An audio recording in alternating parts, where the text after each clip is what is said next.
Good evening. I got a request from a few people about doing a live video with my beloved husband. So here we are. So we were discussing about what we think really matters in dating and in marriage, and how we need to focus on what's really important and from the Torah and Jewish perspective. So I have the Jewish ketubah, that is a marriage contract that the husband signs when the husband and wife get married.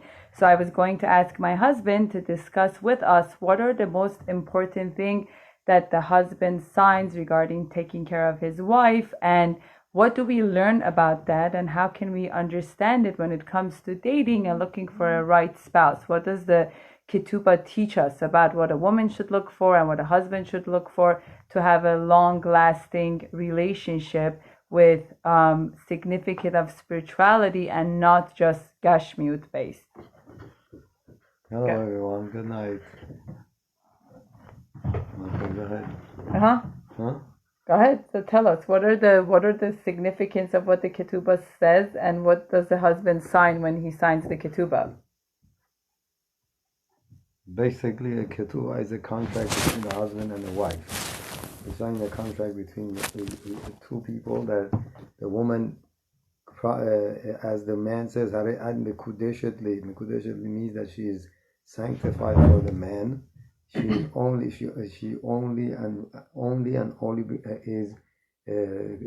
kadosh to him and nobody else. Since it becomes kadosh, I mean, from the Torah, anything that becomes kadosh cannot be used for anything else. What does the word kadosh mean? Sanctified. Sanctified. When it comes to sanctified, even during the Beit HaMikdash, somebody who had something he wants to bring to Beit HaMikdash, he would say, makes it kadosh, and brings that from the moment that he put the hand on that thing and said this is kadosh, there was nothing he can do with that item or that animal or whatever it is that he wanted to give to Beit HaMikdash. As it was kadosh, has to put aside until the day he goes to Yerushalayim and brings it to the Beit HaMikdash. So it's the contract between when a man makes a woman kadosh to him, she's exclusively to him, and becomes exclusively for the man, for that man only. So that's why we do this whole contract, to show that this woman, no one else can has anything to do with her. Not as far as relationship we're talking about. And not that she can't talk to anyone, or she's owned by him. She's just kadosh for him. Kadosh, that means there's a very high level that she gets, at a high level by a man. And at the same time, the man promises, since you became kadosh for me, I will take care of you. I will do those three things that it says in the contract, in the ketubah. She'era kesuta ve'onata. She'era means that she has provided for a roof over her head and provide for her a place to live. Kesuta, she has provide for her clothing and all the things that she needs in order to have a comfortable life. And onata is the relationship that they have with each other. The relationship onata also has a shortage of la'anot. La'anot is what does that mean? To answer. That means the husband has the thing to answer to the wife whenever they speak to each other, to tell her things, and when he comes over and she asks him questions, she has to answer her. It's not just relationship. Relationship is not just sleeping with each other. It's also that part of it, that when they have a conversation with each other, they're supposed to have a conversation in order to discuss about the life, what's going on. And as you can see from the ketubah, this is my opinion, it says the man is the one who's supposed to take care of the physicality of the marriage. The woman has other responsibilities. Her major responsibility is her home and her children. She is responsible for the home and the children. The man is supposed to worry about the other things that's supposed to be taken care of in order to have a comfortable life. So at the end, that's why we have the whole thing that the Chachamim came up with, that a child's religion belief is based on the mother, because the child is with the mother. The child spends the most of the time with mother. So mother has the responsibility of making this kid who he is, what he becomes. Even though Many other things goes like according to being a Kohen or Levi or Israel, it goes according to the father. But Yahadut goes according to the mother, because that's the job that was given to the mother. The father was outside busy doing all the other things, but still that doesn't make the father patur from teaching his child Torah and mitzvot. He still has the job, because it says in Shema Israel, Veshinantam levanecha vedibarta bam. That means you have to teach it to your children also.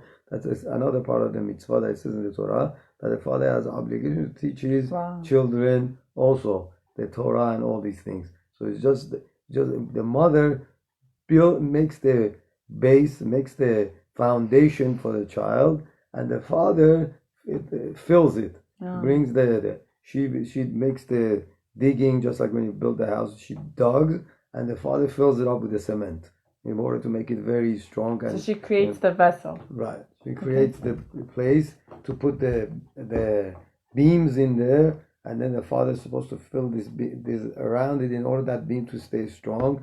But the mother makes the base for it. That means to make the love and all the things that the child needs in order to get closer and closer to Yahdut. So according to the ketubah and the contract that like he has this obligation to her and she has that obligation to him, so what would be the most important thing that a man should look for when he's looking for a wife, and what are the important things that a woman should look for when looking for a husband? Like when we read the ketubah and understand, are there anything that the Torah teaches us that when you go out and you're looking for a spouse, look for these things? There are many things that said by psychologists and everything, but the main thing from the Torah is common goal. Common goal in the Torah is the most important thing. The common goal is livnot Bayit Neman Israel. Livnot Bayit Neman Israel means that you have to build. The only reason that you get married is because to build the Bayit Neman, a Bayit of that Hashem looks forward to it, that Hashem wanted to be. That means what? A Bayit that the father and mother are involved, and the father and mother are involved in the child's life. The Bayit that husband and wife are together on the same boat, on the same direction. Not on the same boat, one wants to go one direction, the other one wants to go the other direction. They both have to have the same goal, same thing in mind. They doing this also. Marriage is not going for satisfying yourself. It's to do leshem shamayim. Leshem shamayim means I'm doing it because God asked me to do. Hashem. But for man, it's very hard to commit. For man, it's very hard to stay committed to a marriage. For a woman, it's much easier because Hashem made it that way after the curse that He placed upon them, Adam and Chava. That they told the wife that a woman wants to belong to someone, wants to be. She has that yearning of belongingness. But a man, it's much harder for him. And the man he told him that a man always wants to be outside working. That's part of his tikkun that he has to have. So therefore, the common goal and common direction, that's the most important thing. And the second thing, and another thing is that you should know, what am I getting married for? Not that I want to have a good time. Yeah, you can have a good time with your wife, but at the end, what you had 1 year, first year of marriage, you had all the good time, you enjoyed. But second year, third year, it's not gonna be the same anymore. It's just like when you get a new phone or you get a new car. First few weeks, first few months is very exciting. After that, when the excitement goes out, what now? Are you still happy with that phone? Are you still, or you're still looking for another phone? I'm waiting for the newer model to come out. Oh, I didn't think it's gonna be this way, or that way. My goal was to get married in order to what? To fulfill what Hashem want me to do in this olam, what I came for. So you're saying that common goal being that bigger picture of not like wanting to just get married for like getting married. Yeah, your common goal is that purpose of the Bayit Neman. Bayit Neman, the common goal is that I'm getting married for a purpose that Hashem wanted me to get married. Unfortunately, most of marriages these days are because of social pressure or because of the things that we imagine by watching movies and seeing these things, those are the ones that affects our mind in the marriage. Or people keep telling you, oh, you're not married yet, you're not married, how come you're not getting married, how come you're not getting married? That's what they keep telling you, and then you go under the pressure of, oh, I have to get married, I have to get married. And then from the movies that we watch, that two people go after each other and they fall in love and they this and that, and finally they finally unite, and exactly when the movie they become united, the movie says what? The end, and that's it. That's Hollywood way of having marriage. That's not reality of marriage. That the reality of marriage, after these two got together, that's the beginning. That's not the end. In Hollywood, that's the end. Okay, I found it. That's it.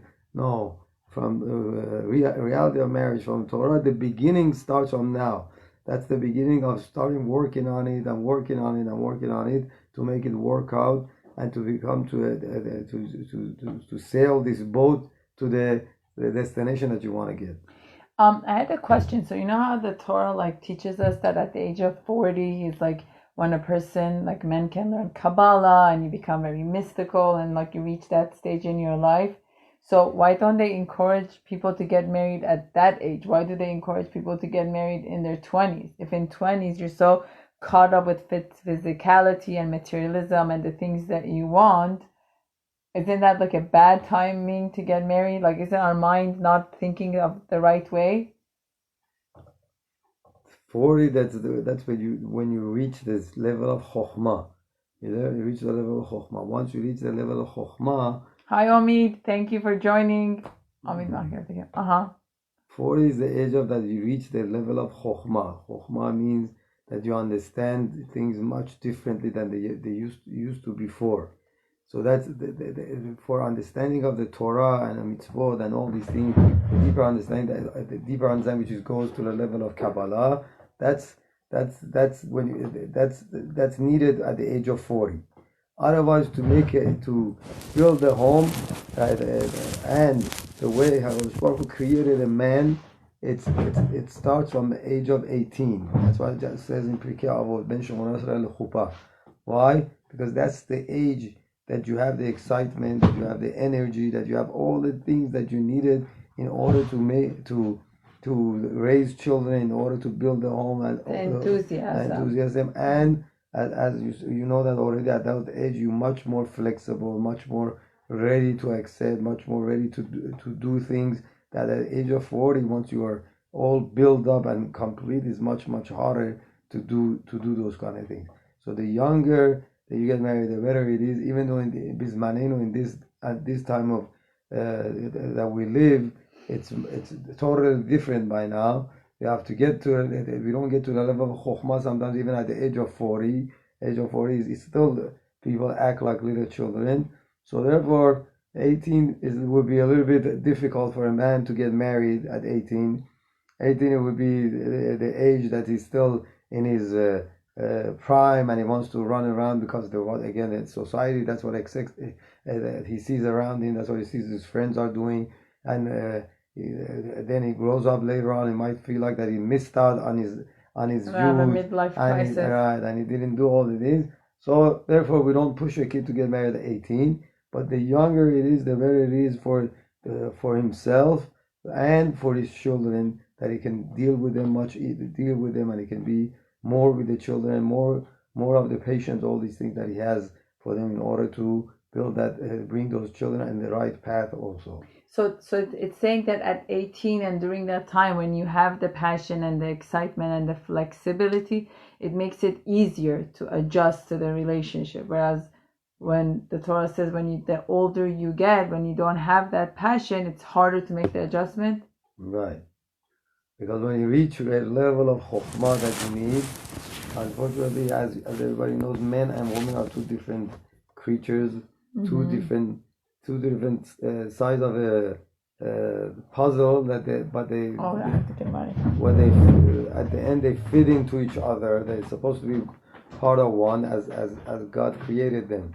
Zachar u'nekava bara otam. In the beginning, Hashem created man and woman in one body, one piece, but in one body, but two different pieces, Zachar and Nekeva. After Adam saw that, all the other animals are separated, Adam said, I also want to have Ezer Kenegdo. I want somebody in front of me. I don't want somebody in back of me, because that's the way they were, back to back. Half Zachar on one side and Nekeva on the other side. They were half back to back, and Adam said, this is not the way. I enjoyed it much more if she was in front of me and standing in front of me, so I can see her, and I have a connection with her much better that way. Hashem said, that's the way you want it, that's the way it'll be. So he separated them and put the woman in front of him. So now these two different sides, they have to connect again. They have to connect again, even though in Olam Haba they connect again. But the Olam Hazeh, that came the tikkun for man, because the man was the one who asked for such a thing, in order to have his other half in front of him, so he can see her and connect with her, and I guess touch her and have much Adam thought that it's going to be a much higher level that he can reach than just having it connected to each other. That's what man thought in the beginning. So what happens to a Jewish man that never gets married? Well, a Jewish man doesn't get married, so he has to come back again as a tikkun again. So even if he's the most learned Torah scholar and knows the Gemara in and out and did Torah learning, but there were occasions that there was one big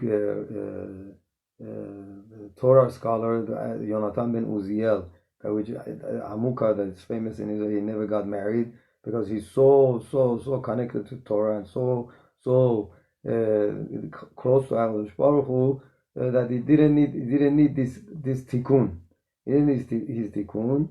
So therefore, if somebody can get to that level, okay, it's understandable not to get married. But most men have to go through this tikkun, have to go to do this in order completion to complete their tikkun olam hazeh, in order to get to olam haba. So sorry to interrupt you, unlike other religion, like let's say with Hinduism, Buddhism, with the religious that's like very into like meditation, going into the mountains and meditating with yourself and like godliness, the oneness, Judaism is more pro marriage and family.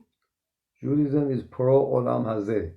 Olam hazeh means everything that the way HaKadosh Baruch Hu created it, that's the way it's supposed to be.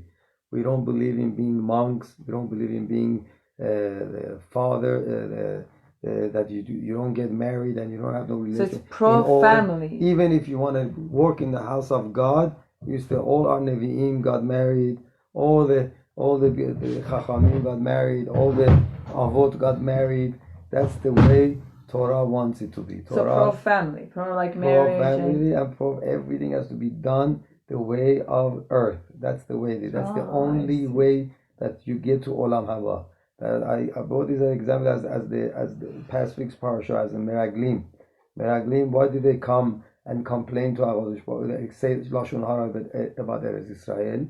Well, there were many reasons for it. One reason that was amazing is that Meraglim said, we are in Midbar. We have Olam Hazeh and Olam Haba here. Right. Why? In Midbar they had the food coming from Shamayim, water of Miriam that would heal the body and nobody would get sick. They had Ananei Kavod, they had the clouds all around them, and they didn't have to do anything. Everything was provided. Even the clothing that grew with them, their shoes grew with them. They had no work on the land, work on it. None of those things. Even you had babies, you didn't have to change diapers even, because even the baby ate the man. There was no diapers to be changed, because the same way that they didn't have to go to the bathroom even when they ate the man. So they said, why should we go to Eretz Israel? Right. We want to be in here in this. You should have Olam Hazeh and have Olam Haba both. But HaKadosh Baruch Hu got angry at them. Why did he get angry at them?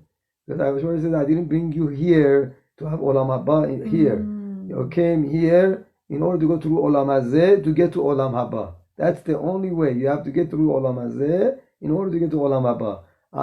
My plan was that for you to go to Eretz Israel, to work the land, to be a human, and go through all the nisayon, all the hardship, all the tests, and all the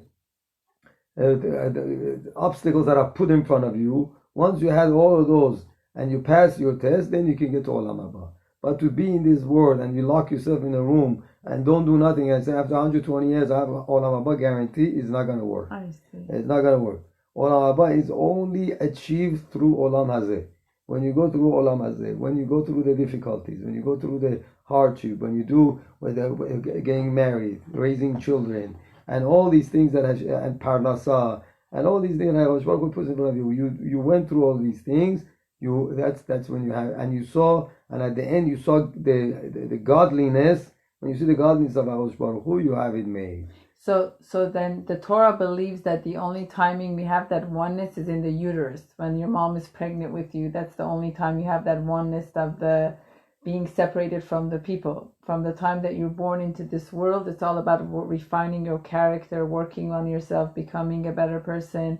And through marriage and stuff, it's all about working on your, you can't. I remember one time we were learning, I think it was at the book of Pirkei Avot, that it was saying that the whole reason we come into this world is to work on our character and our interaction with other people. Were you saying about the difference between Beit Shammai and Beit Hillel?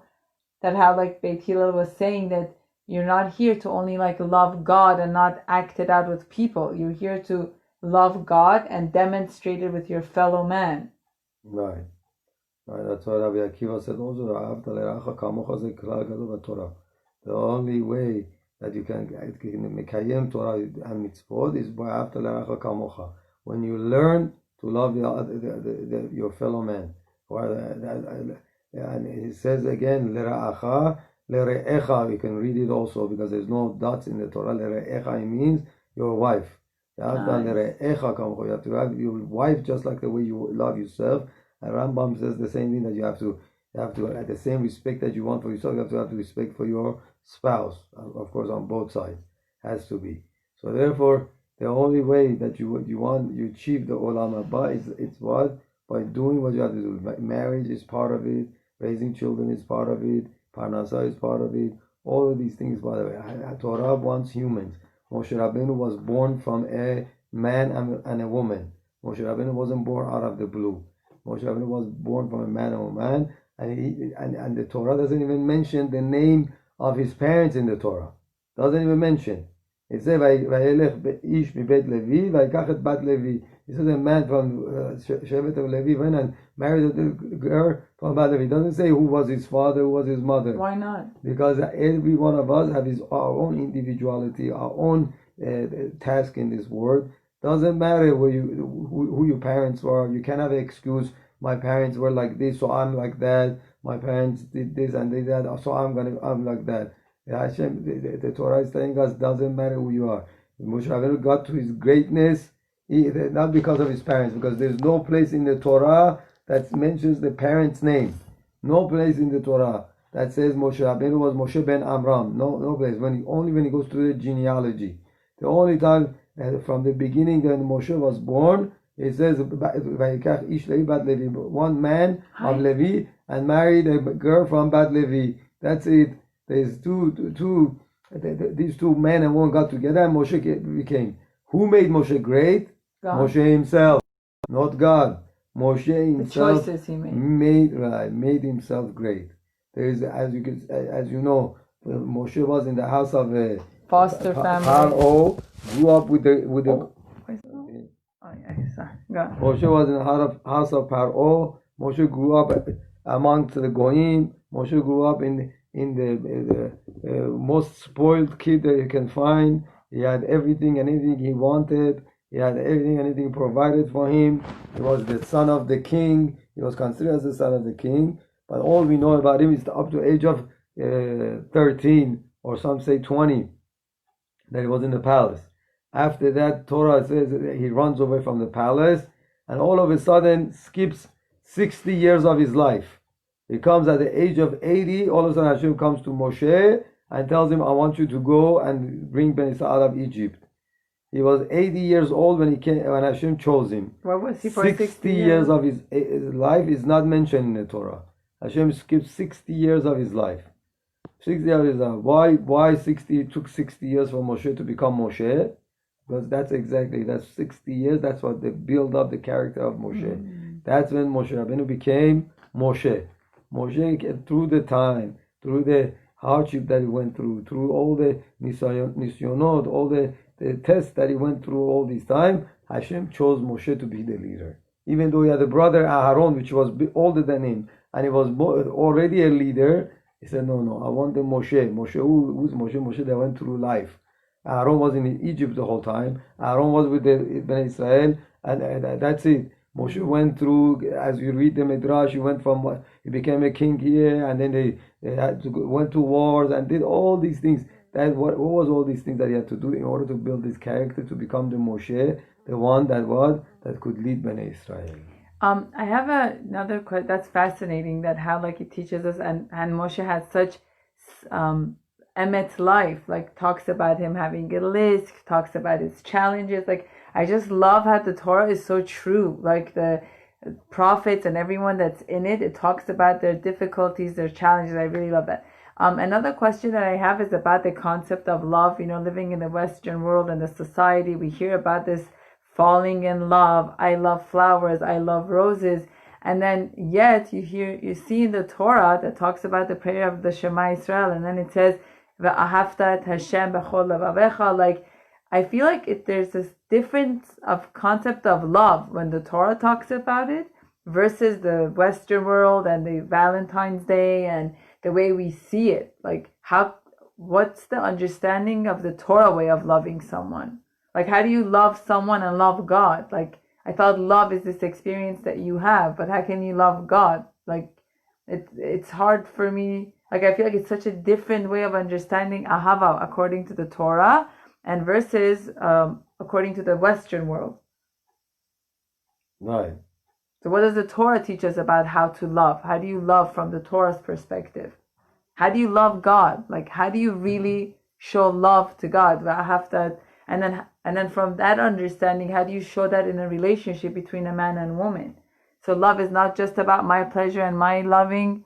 Thank you. She said she's loving us broadcast, Anna. Thank you, Anna. So how do you explain that? How do you explain love according to the Old Testament and the Torah? Like what does it teach us about loving God, loving your spouse? What does the Torah teach us about that? Love that Hashem, and then we have there's two different, it's the same love. The only thing is the love of Hashem is what? Love of Hashem is much different as love of another person. Love of Hashem is much, much harder. Why? Because it's something, Hashem is not tangible. You can't see Hashem. You can't feel Hashem. He doesn't talk back to you like the way a person does talk back to you. So Hashem, to love Hashem comes and tells us what Right. What does that mean? That means all these three ways are with your heart, with all your life, and with all your money. Why? Even though you don't see me, you don't feel me, you can't. I don't talk back. It's something that if you tell the atheists, why people have a hard time believing in God because atheists, because I can't see this God. Where is this God? I want to see it. I want to feel Him. I want to touch Him. I want to talk to Him. So He says you don't feel it. So Hashem says, listen, you don't feel me, you don't see me, but you still have to love me. So that's the hardest way. But how do you command someone to love? If love is a feeling, how do you command someone to love? Unless you interpret it as an action format. That's exactly it. So how do you command somebody to love? Exactly how God, Torah refers to man and woman when they are together. From what does it say about them? It says, "Vayida Adam et ishto." Vayida Adam et ishto. What does that mean? It doesn't mean that means that they slept together, literally, but at the same time uses the word vayida. What's vayida? Knowledge. Got to know his wife. Got to know his wife. What does that mean? That doesn't mean he slept together. But he says right after that, he said that they had children. So that literally means that they slept together. But sleeping together, Torah refers to it as vayeda, to get to know the other person. Mm-hmm. So love that Torah says, love in Torah is by getting to know the person. Just like God. God is not tangible. The only way to get to love Him is what? To get to know Him. How do you get to know God? By opening your eyes and your common sense and to see the things that happens in your life. To see that and not think everything that happens in your life as what? As a chance, as a mikre. It's just happened. He says, how do you know the God? By the same way that Abraham got selected to be our father. Abraham opened up his eyes and looked around and said, it can't be that this whole olam just happened. It just happened. So Abraham started seeing godliness in everything. God, that's our job. Our job is when you come to this world, is to what? To go through life and at the end see the godliness. At the end see the godliness. So that how do you see godliness? By getting to know what's happening in your life, but to get to see the miracles that happen in your life, the things that happen in your life that you can't believe. All of a sudden this changed to that, or this is it, and to get to a level to see that's the level of emunah that you see that somebody is running the world. Somebody's that. So that's when you got to know God. That's when you got to know. So same, but by loving another person is the same thing. To get to know them, it's not like I'm attracted to her and she's beautiful. Like, oh, I love her the way she looks and the way. No, that's to get right. To get to know a person, I know this is the person that would stand up for me. This is the person that would be with me. This is the person that's going to support me. That's the true love. The true love is that. The true love is not, oh, I love the way she looks. I love her hair. I love the eyes. I love this. I love that. No, that's a temporary love. That's a love that is not going to last. So hold on. So then what we're understanding from the Torah is to love is an action format. It's not a passive. It's not like a feeling that just happens to me. So the Torah teaches us to truly love is by coming and acting love. You don't just sit on the shore of the ocean and wait for love to come to you. You create love. You have to understand love. Right, so I'm saying love is a format of an action. It's not just an experience like the Rabbi Tversky book that we read that said, say the story with the fish. The person, yeah. Say this. Rabbi Tversky says, he says somebody, I don't know exactly, went to visit a friend. And he says they wanted to offer him something to eat, and he says, what do you like? He says, I love fish. I love to eat fish. He says, why do you love fish? He says, it's delicious, this and that. He says, you really love fish? If you love fish, why do you kill it then and eat it? That's not love. You love yourself, you want to eat the fish. Because you love yourself, you want to eat the fish. If somebody loves someone, you don't kill it and cook it. So that's not love.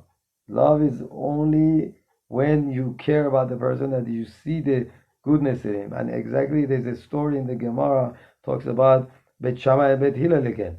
Bet Shammai and Bet Hillel, he says the convert, somebody wants to become a convert and goes Erev Shabbat, before Shabbat, to Bet Shammai and tells him, teach me the whole Torah on 1 foot. It's a mashal, it's an example that Gemara brings. Bet Shammai throws him out, goes to Bet Hillel and tells him, I want you to teach me the whole Torah on 1 foot right now before Shabbat, 5 minutes to Shabbat. He comes out of the shower, Bet Hillel, and that's what brings him out of the shower. What does Shammai tells him? Bet Hillel tells him, He says,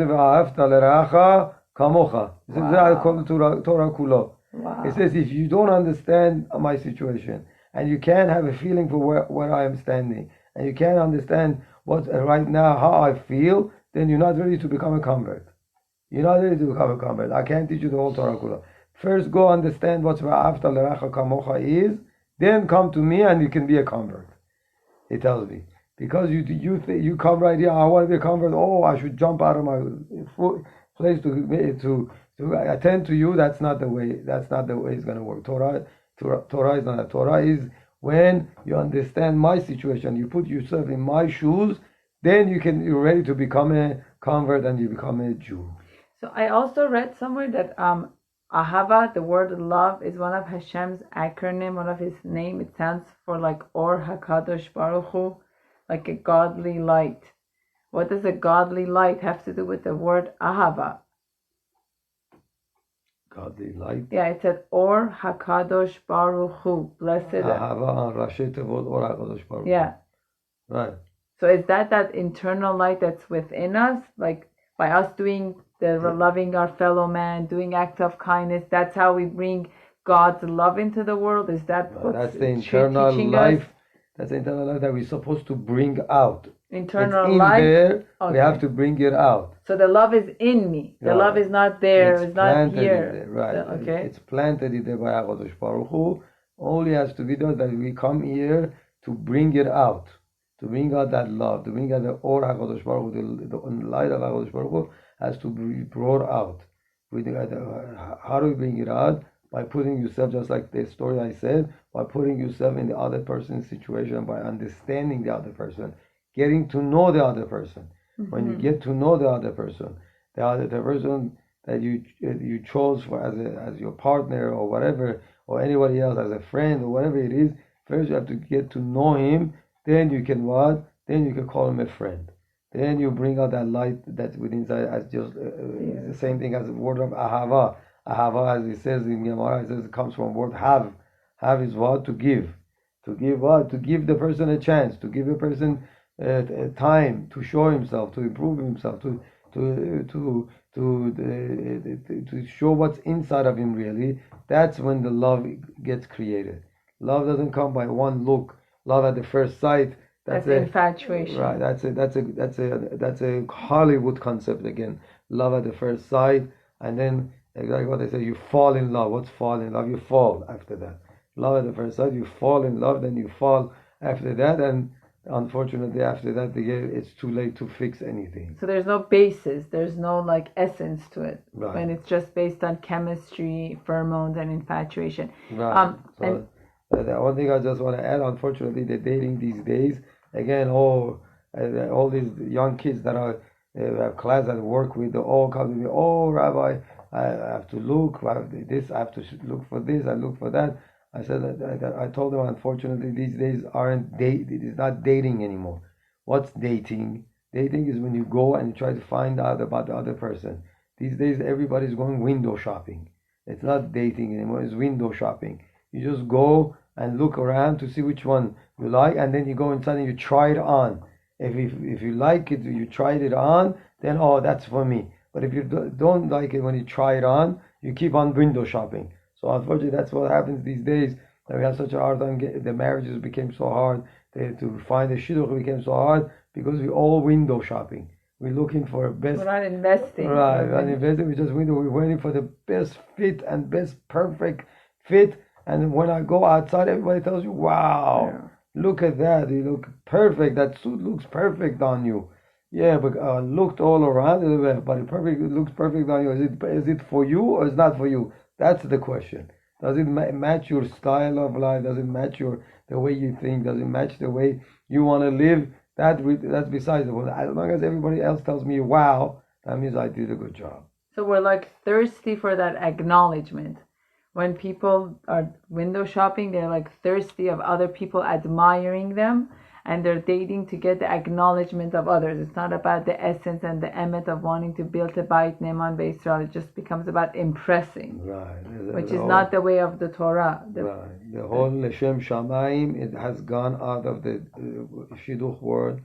The Shem Shamayim. The midot, the character, that I'm getting the purpose. I'm getting married. Why am I getting married? All those things has gone out, and all we're looking for the Hollywood marriage. That's what Hollywood life that we're looking for, which does not exist.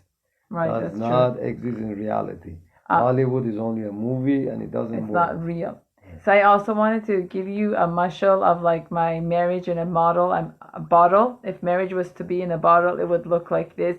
No matter how hard you look, no matter how much you look to find the right person, it's always Ezer Kenegdo, like my husband was saying, that you get attracted to someone that's the opposite of you. You will never, as much as you make your effort, you'll never marry the one that's exactly like you, which is fine and it's normal and there's nothing wrong with that. And as long as you have a healthy connection and interaction and relationship, you keep the bonding going. You have your differences, you have your different ways of doing things, but at the same time, you have that respect with each other. You have that common ground with each other. You have that understanding of each other. It's always like that. One person is more simple, easygoing, very like free stands, and thank you, Rasa, for the like. And the other is the one that's more structured, more thinks about every step and more like focused on it. And it's about creating that mutual respect and understanding of the differences and making it work together. As challenging as it can be, because that's the work of art of God, of how he brings us together. It's that differences that attracts us. But unfortunately, sometimes when people get married, they get fixated on wanting to change the other person to become like them. And it doesn't really work like that. There is a reason why we were drawn, and as long as you have that mutual respect and understanding and that space, is what brings the oneness and the beauty and the kedusha.